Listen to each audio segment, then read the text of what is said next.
શક્તિ વાવાઝોડાને લઈ હવામાન નિષ્ણાત અંબાલાલ પટેલે મોટી આગાહી કરી છે। પ્રચંડ બનેલું શક્તિ વાવાઝોડું ગુજરાત તરફ આવી રહ્યું હોવાનું અંબાલાલ પટેલે અનુમાન વ્યક્ત કર્યું છે।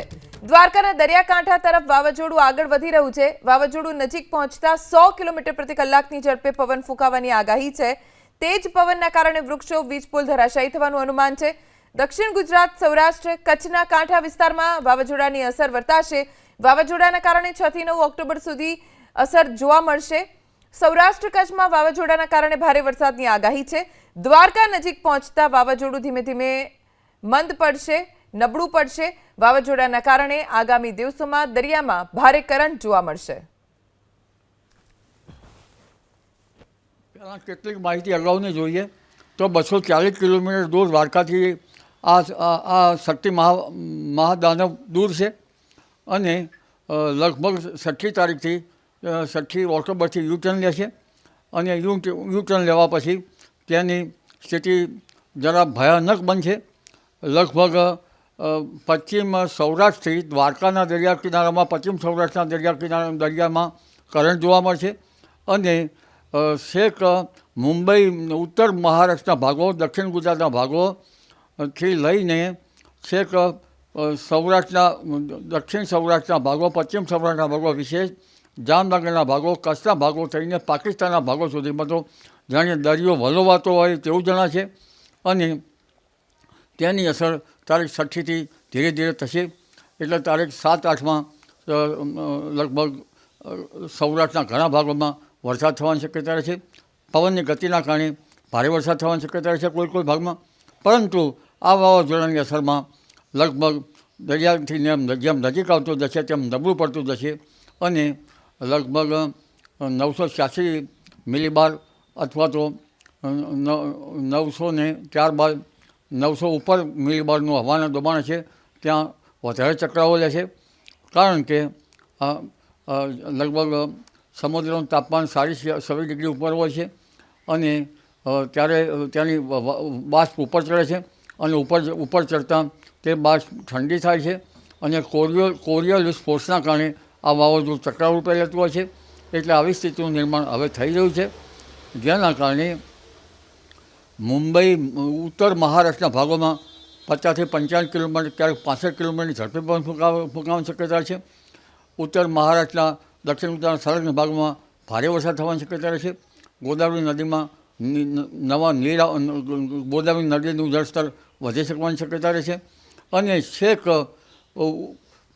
પશ્ચિમ પાકિસ્તાનથી લઈને કચ્છના ઉત્તરના ભાગોમાં થઈને છેક સૌરાષ્ટ્રના દરિયા કિનારામાંથી લઈને દક્ષિણ સૌરાષ્ટ્ર અને છેક ઉત્તર મહારાષ્ટ્રના ભાગોમાં જાણે દરિયો વલોવાતો હોય તેવું જણાશે।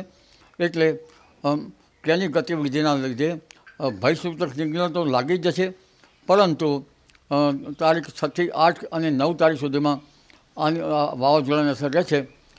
ખાસ કરીને જનધને કાળજી રાખવાની જરૂર છે, કારણ કે વીજળીના થાંભલા અને ઝાડ પડી જવાની શક્યતા રહે છે। વાવાઝોડાને તો ત્યારે જ ખ્યાલ આવશે કે જ્યારે વાવાઝોડું ઓસરી જશે ત્યારે જ તબાહીનો ખ્યાલ આવશે। એટલે આ વાવાઝોડામાં ઓછું આંકવા જેવું હાલના તબક્કે તો જણાતું નથી। જો કે વાવાઝોડા અંગે ખાતરીથી કંઈ કહી શકાય નહીં તેનો રૂટ ક્યાં હોઈ શકે, પરંતુ એટલું તો ચોક્કસ જણાય છે કે છેક ઉત્તર મહારાષ્ટ્રથી લઈને દક્ષિણ સૌરાષ્ટ્રમાંથી લઈને છેક કચ્છના ભાગોમાં થઈને, પશ્ચિમ સૌરાષ્ટ્રના ભાગો થઈને પાકિસ્તાનના કેટલા ભાગોમાં આની અસર રહેવાની શક્યતા રહેશે।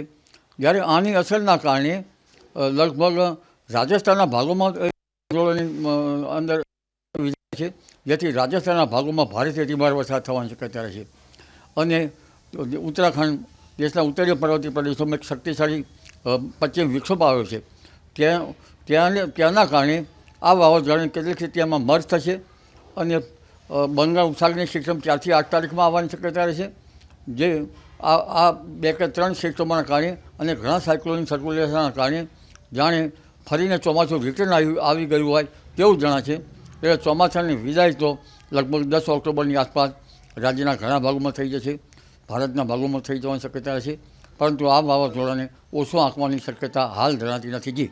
કાકા અત્યારે વાવાઝોડું કઈ દિશામાં આગળ વધી રહ્યું છે ને તમે કીધું યુટર્ન લેશે, યુટર્ન લઈને કઈ દિશામાં જશે? વાવાઝોડાની દિશા હાલ કઈ તરફ છે, કઈ તરફ આગળ વધી રહ્યું છે? તમે કીધું યુટર્ન લેશે, યુટર્ન લઈ અને કઈ દિશામાં જશે? પવનની ગતિ કેવી રહેશે?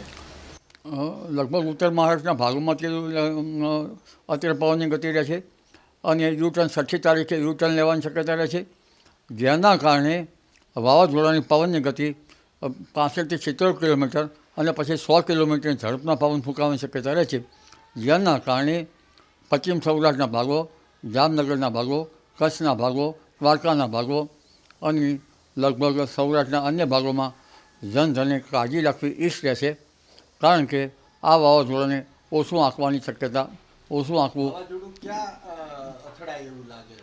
વાવાઝોડું લગભગ દ્વારકાના દરિયાકિનારેથી નજીક આવીને નબળું પડી જશે અને પછી તે સીધું કચ્છના માર્ગમાં થઈને લગભગ રાજસ્થાનના ભાગોમાં અને ઉત્તર ભારતના ભાગોમાં જવાની શક્યતા રહે છે. એટલે દેશના ઉત્તરીય પર્વતીય પ્રદેશોમાં ભારે વરસાદ થશે, ભારે કરા પડશે, રાજસ્થાન સુધીમાં મોટી સાઇઝના કરા પડશે અને પાછી ઠંડી રિટર્ન બેક આવશે. એટલે આ વાવાઝોડાની ગતિવિધિ છેક લગભગ ઉત્તર ભારતથી લઈને મહારાષ્ટ્રથી લઈને સૌરાષ્ટ્ર લઈને બધામાં હવામાનમાં પડતો આગામી 72 કલાકમાં આવવાની શક્યતા રહેશે. જી, દ્વારકાથી કેટલા કિલોમીટર નજીક આવીને નબળું પડશે?